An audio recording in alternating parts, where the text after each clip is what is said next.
नमस्कार दोस्तों, स्वागत है आपका अपने यूट्यूब चैनल भारतीय फार्मर में। तो आज मैं आया हूँ एक हमारे टमाटर के प्लॉट में और हम जानेंगे आज कि टमाटर के जो पौधे हैं उसमें फल क्यों गिर जाते हैं और कम से कम उत्पादन क्यों हो रहा है लोगों का अभी इस स्थिति में जब भाव 1000 के पार हो चुका है टमाटर का। तो हम आज कुछ ऐसे तरीके जानेंगे जिन किसान भाइयों ने घर पर भी लगा रखे हैं, यहाँ पर कहीं ज़्यादा जैसे ये प्लॉट लगा रखा है और जो फूल है हमारे बार-बार गिरने में आते हैं, तो उसका कारण क्या है? हम मेन कारण जानेंगे। इसके कुछ ऐसे फैक्टर जानेंगे जो आपको लगेगा कि हाँ, ये हमारे साथ हुआ है और इसको कैसे हम कंट्रोल कर सकते हैं कि कैसे टमाटर के फल को ज़्यादा से ज़्यादा बढ़ाना है और फूल को हमें यहाँ पर बचाना है। तो चलिए शुरू करते हैं अपन। तो मेनली 2 फैक्टर काम करते हैं इसमें जिससे टमाटर के जो फूल रहते हैं वो गिरते हैं।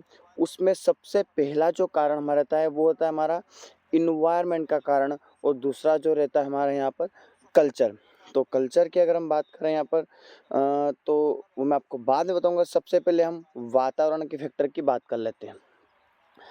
वातावरण में अगर हम सबसे पहले बात करें तो हाई टेम्परेचर और लो टेम्परेचर दोनों के समय टमाटर हमारे यहाँ पर गिरने लगता है।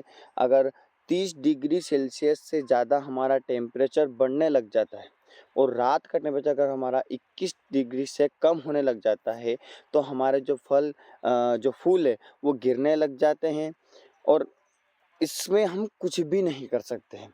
अब आइडियल टेम्परेचर की बात करूँ तो इन दोनों के बीच का जो टेम्परेचर है हमारा, वहीं हमें यहाँ पर इसके जो फूल रहेंगे वो यहाँ पर गिरते हुए नहीं दिखेंगे और ज़्यादा से ज़्यादा हमें यहाँ पर फल देखने को मिलेंगे। देखिए यहाँ पर ज़्यादा फल तो लग रहे हैं और अच्छा उत्पन्न देखने को मिल रहा है, लेकिन नीचे की जो फसल है वो बिल्कुल ख़त्म होती हुई नज़र आ रही है। लेकिन अभी भाव की अगर हम बात करें तो बहुत ज़्यादा है।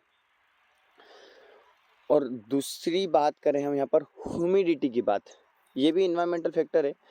जैसे कि मान लो नमी ज़्यादा हो जाना और जैसे कि ओस गिरना, जैसे कि बहुत बहुत सारी ऐसी चीज़ें रहती है ह्यूमिडिटी के कारण, जिसके कारण से हमारे यहाँ पर जो फूल रहते हैं वो गिरने में देखने मिलते हैं।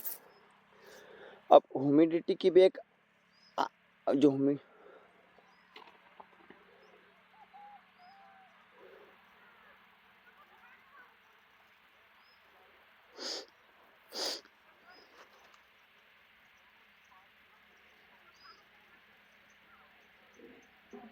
अब ह्यूमिडिटी में आपको समझाता हूँ। ह्यूमिडिटी का मतलब होता क्या है, जो हमारा टमाटर का जो फूल रहता है उसमें मेल पार्ट और फीमेल पार्ट यानी कि पुरुष और महिला जो फूल एक ही में रहता है। ऐसा नहीं रहता है कि इसका पौधा अलग हो गया, मेल का पौधा अलग हो गया, इन दोनों का अलग हो गया, जैसा कुछ भी नहीं होता। तो वो भी डिपेंड करता है कि ह्यूमिडिटी आपके पौधे में कितनी है।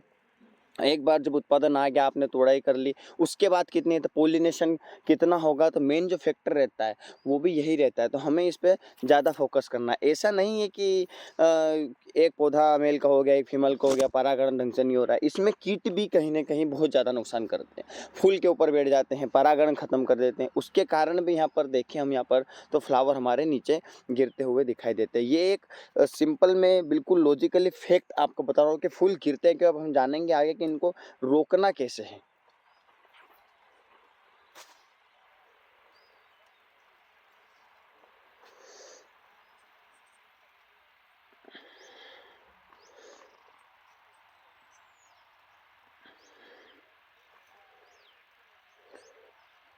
तो ये हो गया हमारा यहाँ पर एनवायरमेंटल फैक्टर। अब हम बात करते हैं यहाँ पर कल्चर फैक्टर की। कल्चर फैक्टर का जो हमारा सबसे मेन कारण जिससे फूल गिरता है हमारा, लैक ऑफ पॉलिनेशन। वही जो मैं आपको बात बता रहा था कि जो कीट वगैरह और जो पॉलिनेशन नहीं होने देते हैं, ह्यूमिडिटी ह्यूमिडिटी नहीं सही में।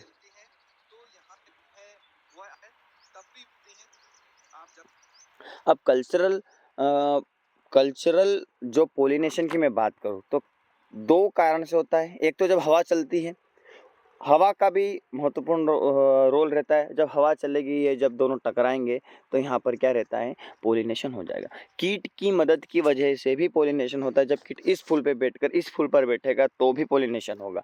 और यहीं पर इसका एक साइड इफ़ेक्ट रहता है, कीट यहीं पर नुकसान भी करती है और फ्लावर और हवा यहाँ पर नुकसान भी करती है। दोनों बात है। लेकिन ह्यूमिडिटी का जो ह्यूमिडिटी रहती है, ह्यूमिडिटी का मेन रोल इसके अंदर रहता है। उसमें परागण करने की क्षमता कितनी है, उसको कोई भी डिसाइड नहीं कर पाता, तो वो मेन चीज़ रहती है। अब ये उन किसान भाइयों के लिए जो सबसे ज़्यादा नाइट्रोजन देना पसंद करते हैं, उससे पौधा तो इतना बड़ा हो जाता है, इतना हरा-भरा हो जाता है कि ऐसा लगता है कि अब फूल आएँगे, लेकिन ऐसा कुछ नहीं होता है। पूरी की पूरी जो ताकत रहती है वो हमारे पौधे में ही लग जाती है और फूल आते ही नहीं है। कभी-कभी तो आते ही नहीं है और आते भी तो इतने कम आते हैं कि आपको फूल कहीं भी नहीं दिखेंगे, बस 4-5 फूल दिखेंगे और उससे हमारा कुछ भी नहीं होने वाला है। नाइट्रोजन की मात्रा हमें केवल इतनी ही देनी है जितनी हमारे पौधे को रिक्वायर है। और कम भी नहीं देना है। अगर आप कम देंगे तो उसका उत्पादन, उसका जो बढ़ावर है वो केवल कम ही रह जाएगा, इतनी सी इसकी हाइट रह जाएगी और वो भी हमें पसंद नहीं। हमारी जो टमाटर की जो आइडियल हाइट होनी चाहिए वो लगभग 6 फीट तक होनी चाहिए हमारे बराबर, वो सबसे सही है। उसको ऊपर बाँधो, 2 तार की आप खेती करो, 2 तार लगाओ आप और बिल्कुल इतनी हाइट तो होनी चाहिए। तब तक हमें यहाँ पर खाद प्रॉपर देना ही देना है। ये मेन फैक्टर भी ज़रूर होता है। एक मेन और जो कारण रहता है वो रहता है हमारे यहाँ पर पानी। तो हमारी जो जड़ रहती है इस टमाटर की वो लगभग 4 फीट तक नीचे जा सकती है। लेकिन बहुत जगह ऐसे इलाका है जहाँ पर मिट्टी जो है बस केवल ये जो तैयार कर रखा है बेक, यहाँ इससे ज़्यादा जड़ जाना नहीं पड़, जैसे ये 1 डेढ़ फीट का भी ये पारा नहीं है हमारा यहाँ पर, जो मेड़ बना हुआ है 1.5 फीट का, इससे ज़्यादा वो नीचे जड़ इसकी जाती नहीं है, केवल ये यहीं पर रह जाती है। और ये भी एक मेन फैक्टर होता है हमारे यहाँ पर फ्लावर गिरने का। अगर आप यही नहीं सुधार पा रहे हो तो आप कुछ भी नहीं कर पा रहे, क्योंकि इधर का जो इलाका है एमपी में, पत्थरी इलाके में भी लोग टमाटर लगा लेते हैं और उससे फिर उनका उत्पादन मिलता नहीं है, केवल खर्चा ही खर्चा होता है, क्योंकि हाइब्रिड में बहुत ज़्यादा खर्चे देखने को मिलता है। तो ये भी एक हमारा जो पानी वाला सिस्टम रहता है, जिसने घर पर लगा रखा है, ग्रो बैग में लगा रहा है, लगभग 4 फीट तक पानी जाना चाहिए ड्रिप के सिस्टम से। उसके बाद ही आप कहीं न कहीं ये सोच सकते हैं कि हमारी फसल अच्छी है या फ्लावर आ रहे हैं या नहीं। अब ये तो हो गए हमारे देसी तरीके, ये फैक्टेबल तरीके हो गए जो जेन्युइन कोई भी कर सकता है। अब आती है बात कि उसको दूर करने के लिए कोई सी दवाई आती है क्या, रासायनिक दवाई? तो ज़्यादा कुछ भी नहीं, फ्लानोफिक्स दवाई जो आती है हमारी, मात्र एक ही बता रहा हूँ मैं आपको, क्योंकि बहुत सारे ऐसे कारण हैं फ्लावर गिरने के जो दवाई से कंट्रोल नहीं हो सकते। दवाई से कोई परागण नहीं बढ़ सकता, दवाई से हवा ज़्यादा नहीं आ सकती, दवाई से पानी ज़्यादा नहीं पिला सकते। फिर भी अगर ऐसा लगता है कुछ बीमारी के कारण आपको हो रहा है तो आप उसका इलाज करिए। अगर विल्ट आ रही है तो वैसे उसका कोई इलाज नहीं है, लेकिन विल्ट का इलाज करिए। पत्ते पीले पड़ रहे हैं, हमारे टमाटर पे निशान हो रहे हैं तो उसका इलाज करिए। मकड़ी आ रही है तो उसका करिए। और परागण के लिए भी फ्लानोफिक्स दवा का इस्तेमाल करें। इसके लिए 16 लीटर पानी में 4 ml फ्लानोफिक्स दवा घोलकर फूलों के ऊपर छिड़काव करना है, ताकि जो पौधे रहते हैं, फूल रहते हैं, उनमें उनकी गिरने की वो मतलब वो गिरे ना, उनकी शक्ति बढ़े और परागण तो कभी भी हो ही जाएगा अगर फूल हमारे यहाँ पर टिके हुए हैं तो। तो आज की वीडियो में इतना ही था, और आपको अगर और कोई जानकारी चाहिए मुझे तो मुझे कमेंट बॉक्स में बताना। मैं आपको उस जानकारी के लिए एक वीडियो बना कर दूँगा। मिलते हैं अगली वीडियो में और एक नई जानकारी के साथ। जय जवान जय किसान।